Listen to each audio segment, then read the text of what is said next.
Welcome back here.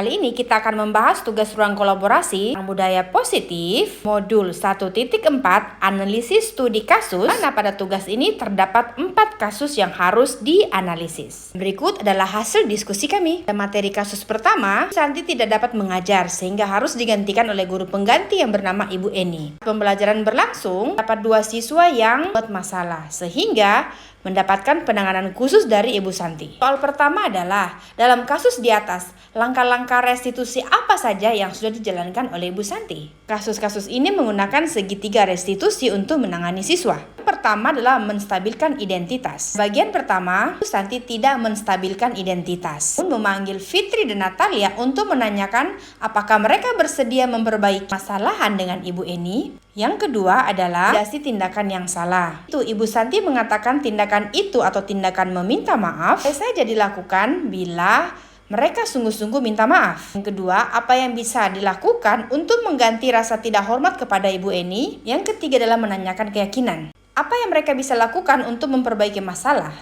Apa ada gagasan? Fitri dan Natalia mengakui perilaku mereka tidak sesuai dengan keyakinan kelas. Mereka memutuskan untuk mengadakan sebuah diskusi kelompok dengan teman-teman dengan tema yang dipilih dengan penerapan keyakinan kelas. Terutama tentang sikap saling menghormati dan bagaimana penerapannya di kehidupan sehari-hari di sekolah. Soal kedua adalah, menurut Anda, apakah restitusi yang diusulkan Fitri dan Natali sudah sesuai dengan pelanggaran yang telah dibuat?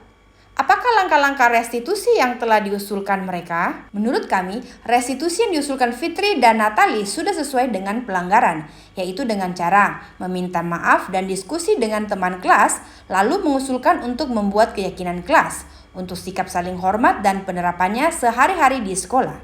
Lalu mengirim email kepada Ibu Eni tentang gagasan mereka dan memberitahu kepala sekolah, Pak Hasan, untuk siap menerima Ibu Eni sebagai guru pengganti. Ketiga, dalam kasus di atas, posisi apakah yang telah diambil oleh Ibu Eni dalam menangani Fitri dan Natali? Jelaskan jawaban Anda. Dalam kasus ini, Ibu Eni mengambil posisi sebagai satu, pembuat rasa bersalah. Katakan, ayolah tugasnya dikerjakan. Nanti Ibu ditegur Bapak Kepala Sekolah kalau kalian tidak kerjakan tugas. Kedua, sebagai teman. Ayolah, tolong bantu Ibu ya. Soal keempat, jika Anda adalah Pak Hasan, bagaimana Anda menyikapi langkah-langkah yang ditempuh Ibu Santi? Jika kami adalah Pak Hasan, kami akan memberikan apresiasi kepada Ibu Santi karena tidak melakukan pembiaran antara Ibu Eni dan siswa yang bermasalah. Ibu Santi sebagai manajer bagi kedua belah pihak.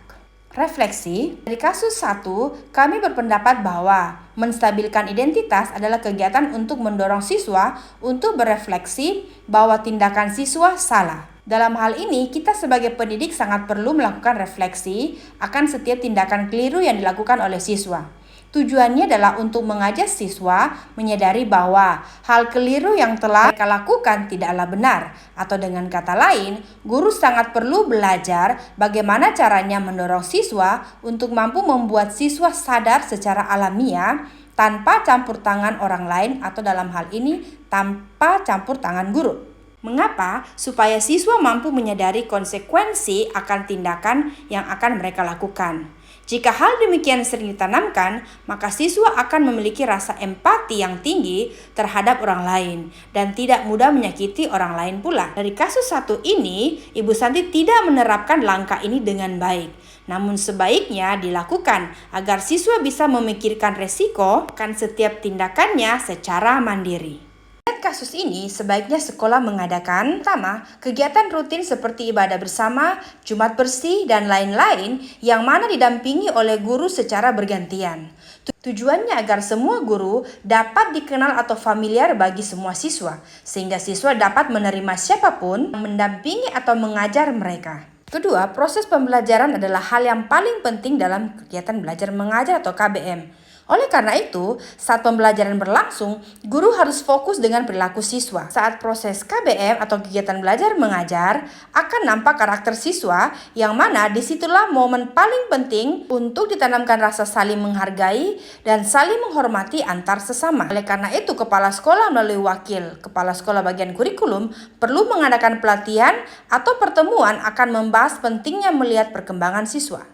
Jika dirasa perlu, maka sebaiknya diadakan pertemuan antara orang tua, wali kelas, kepala bengkel, dan guru BK untuk melakukan bimbingan konseling bagi siswa yang dianggap perlu mendapatkan bimbingan khusus tentang penanganan karakter siswa. Berikut adalah materi kasus 2 di mana kasus ini dikerjakan oleh Bu Yofi tentang Sabrina yang terlambat kemudian salah menggunakan warna sepatu. Atas kesalahannya ini, Pak Lukman mengambil tindakan. Tindakan di mana Pak Lukman tetap bersikeras patuh terhadap peraturan yang berlaku. Soal pertama, dalam kasus di atas, sikap posisi apakah yang diambil oleh Pak Lukman? Jelaskan. Apakah indikatornya?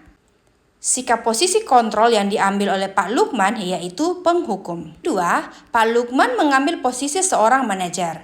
Apa yang akan dikatakannya? Pertanyaan-pertanyaan seperti apa yang akan diajukan ke Sabrina?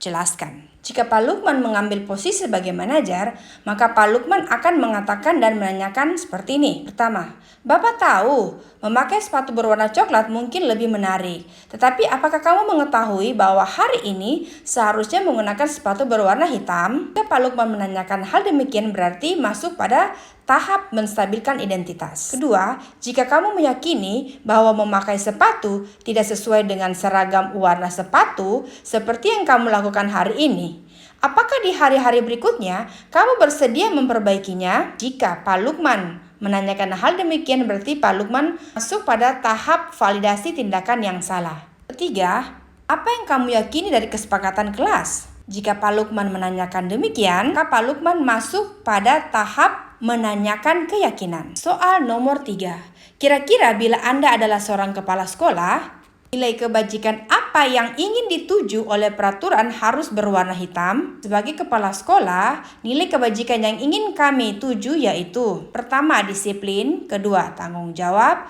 ketiga, keseragaman, keempat, kebersamaan, kelima adalah menghargai diri sendiri dan orang lain. Soal nomor 4, bagaimana Anda menyikapi langkah yang diambil Pak Lukman mengenai kasus tersebut?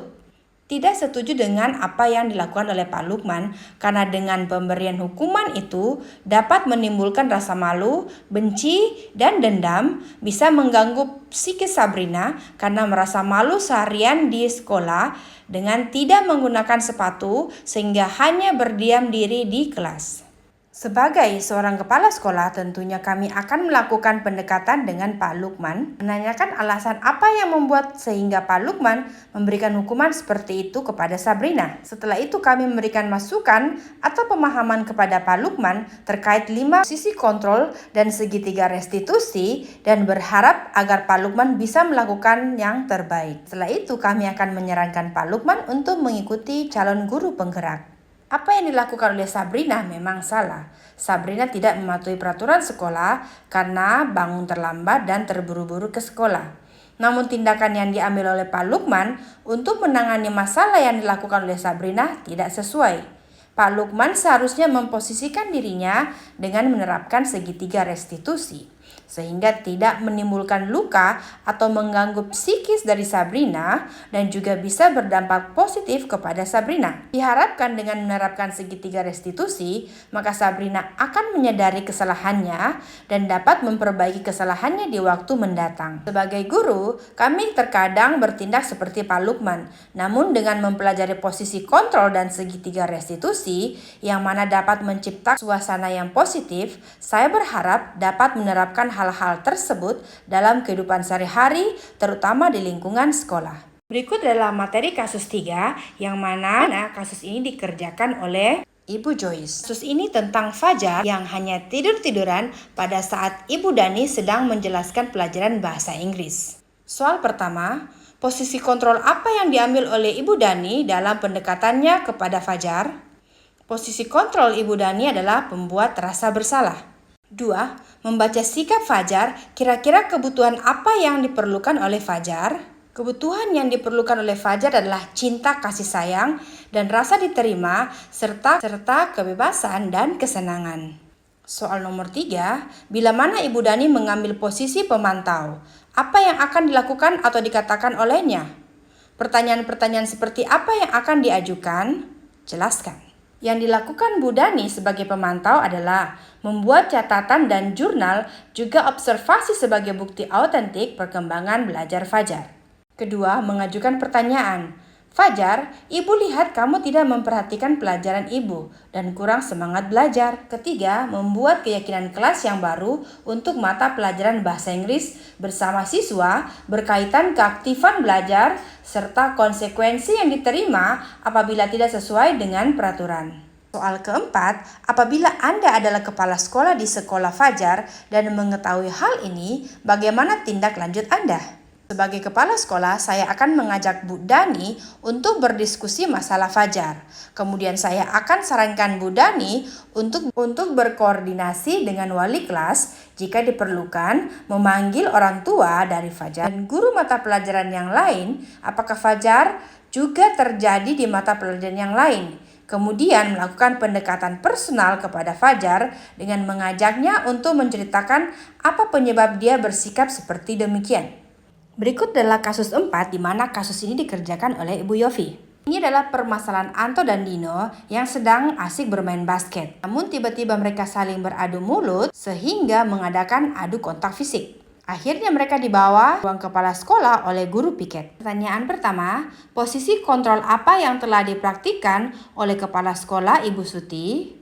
Hal apa saja yang dilakukannya sehingga Anda berkesimpulan demikian? Posisi kontrol yang dipraktikkan oleh kepala sekolah Ibu Suti yaitu sebagai manajer karena beliau menerapkan segitiga restitusi.